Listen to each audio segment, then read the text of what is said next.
Tema: las guerras. Tomo lectura del Evangelio según Lucas, capítulo 21, verso 9.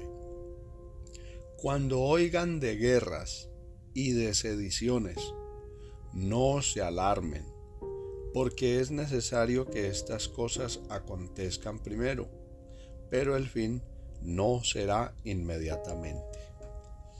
En este tema quiero aclarar y explicar la situación actual que estamos viviendo en este año 2022, cuando todavía estamos pasando por una pandemia de la cual también se ha dicho que fue creada por cierto gobierno y que fue esparcida en el mundo para provocar caos.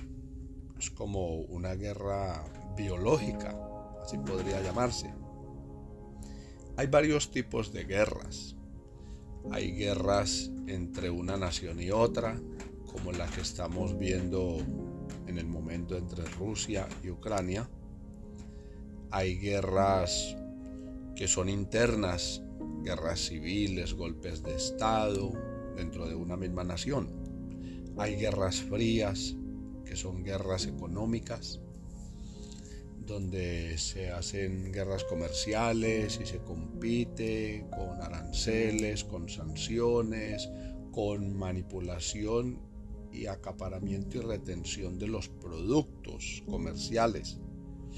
Hay guerras intrafamiliares, hay familias que viven en guerra, son mejor de lejos, porque viven en conflicto.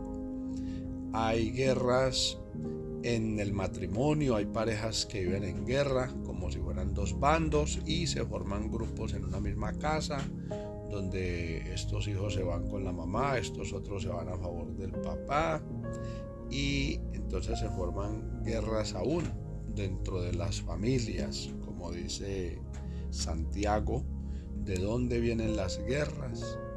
Dice que vienen de las emociones, de los instintos, del pecado que batallan entre el hombre. Entonces vemos que el motivo principal de las guerras es el pecado. Cuando el demonio se rebeló, cuando Satanás, que era un ángel celestial, se rebeló contra el gobierno de Dios, él levantó una sublevación, él quiso dar un golpe en el cielo para destronar a Dios y apoderarse de su trono. Entonces vemos que las guerras son motivadas por la ambición, por el inconformismo, por la codicia de lo que otro tiene o de lo que otro es. Las guerras son un estallido de cosas que se han acumulado, de tensiones, de diferencias. Y el que se va a la guerra o el que propone la guerra es porque cree que la va a ganar. No se propone una guerra a sabiendas de que se va a ir en derrota, de que se va a perder. Por eso el Señor Jesús dice aquí en este texto que cuando ustedes oigan de guerras, y cuando oigáis de guerras, siempre se ha oído de guerras. Abraham tuvo que ir a la guerra, un hombre tan antiguo que vivió hace unos 4000 años, tuvo que ir a la guerra porque le secuestraron a su sobrino en otro país, a Lot, y dice que fue a la guerra para liberar a los reyes que habían sido cautivados y para liberar a Lot, que también había sido llevado secuestrado, víctima de una guerra, y recuperar ese botín, las riquezas de ellos, de los que fueron derrotados. David era un hombre que mantenía en la guerra.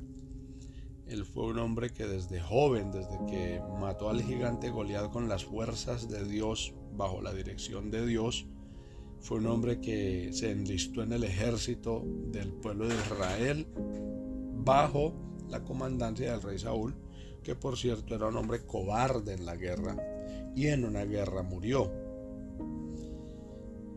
Las guerras, según la Biblia, son el producto de la ausencia del gobierno de Dios en el corazón de la humanidad.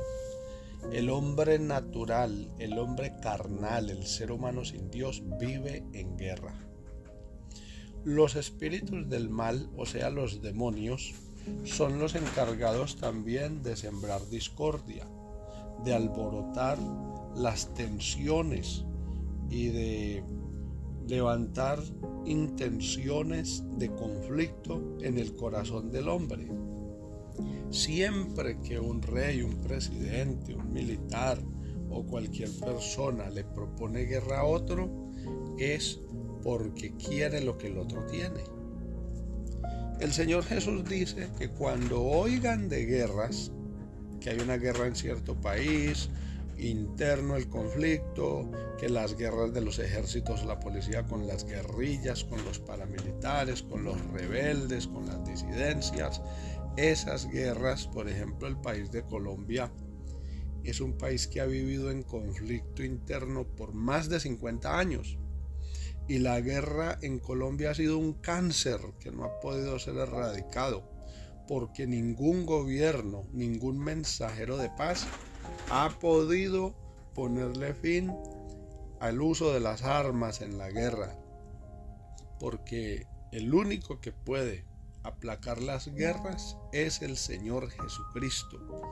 Pero muy pocas personas están interesados en aceptar el gobierno del Señor Jesús, el señorío de Jesucristo.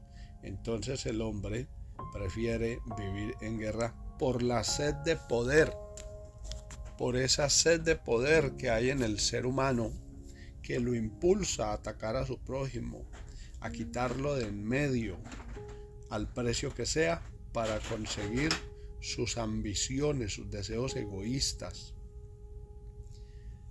Cuando oigáis de guerras y de sediciones, las sediciones son alborotos, son problemas, son protestas, son marchas de inconformismo, son manifestaciones en contra de los gobiernos o los gobiernos en contra del pueblo, o la fuerza armada abusando de su poder militar. El Señor Jesús le dice a la iglesia, cuando oigan de eso, de guerras y de rumores de guerras, no se alarmen. Uno de los problemas ahora con las redes sociales es que salen muchas cosas y la gente no sabe ni qué creer. Por ejemplo, en este momento los rusos dicen que ellos no están atacando a la población ucraniana, sino que Ucrania son los que están atacando a los rusos. Y en otra parte de la información noticiosa se dice que fue Rusia la que atacó a Ucrania. Llega un punto donde la gente no sabe ni qué pensar ni qué creer.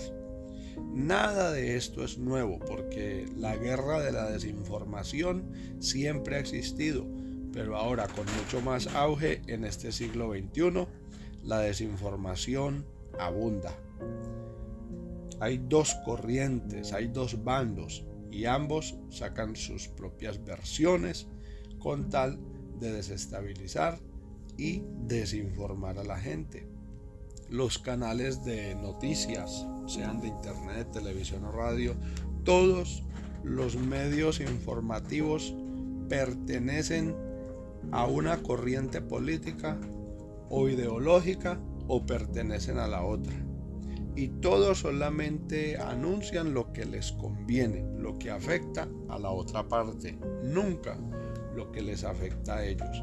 Por eso nosotros los creyentes, los cristianos verdaderos, los hijos de Dios, no debemos preocuparnos, aunque sí preocupa en lo superficial, en lo emocional, porque en últimas, ahora con el globalismo, todos salimos afectados en cualquier lugar que haya una guerra. Ahora con la guerra entre Rusia y Ucrania, hay una tensión mundial, hay una zozobra, porque ya se siente en el bolsillo, ya se siente en el ambiente también, no solo en lo económico, sino en lo emocional, la carestía de los productos necesarios. La escasez que ya venía por la pandemia, ahora se agudiza con esta guerra por territorio entre Rusia, que es un país socialista, comunista, una dictadura, y el país de Ucrania, que es un país, entre comillas, democrático, un país que no quiere pertenecer más a la Unión Soviética, que ya está extinta, pero que el presidente de Rusia o dictador la quiere revivir, la quiere reinstaurar, porque quiere medir fuerzas con las potencias mundiales. El Señor Jesús nos dice: y cuando oigáis de guerras y de sediciones, no os alarméis. No podemos entrar en caos, no podemos entrar en crisis, porque esa sería la batalla más dura de librar, la batalla emocional, la guerra interna. No podemos perder la fe, no podemos desanimarnos. Nosotros no podemos ser catastróficos, tenemos que conservar la fe. Nosotros no debemos pensar que el Señor nos abandonó en esta tierra y que nos va a arrasar el polvorín, porque hay armas nucleares muy poderosas, capaces de borrar ciudades enteras, destruir países, destruir el ecosistema, destruir la fauna, la flora, la naturaleza, destruir al ser humano con su poder letal. Nosotros, la Iglesia, estamos en las manos del Señor Jesucristo y debemos confiar en Él, debemos esperar en Él, porque somos el pueblo de Dios y por amor a nosotros, a la Iglesia, Él guarda a la humanidad. Siempre ha habido guerras, siempre ha habido conflictos, siempre ha habido confrontación entre los países. Solamente en el siglo pasado, entre el año 1900 y 2000, entre esos 100 años, hubieron más de 50 guerras. Entre esas la Primera y la Segunda Guerra Mundial, los conflictos de Medio Oriente. El pueblo de Israel ha sido un país que ha vivido en guerra toda la vida. Les habló su hermano Javier Serna. Que el Señor Jesús les bendiga.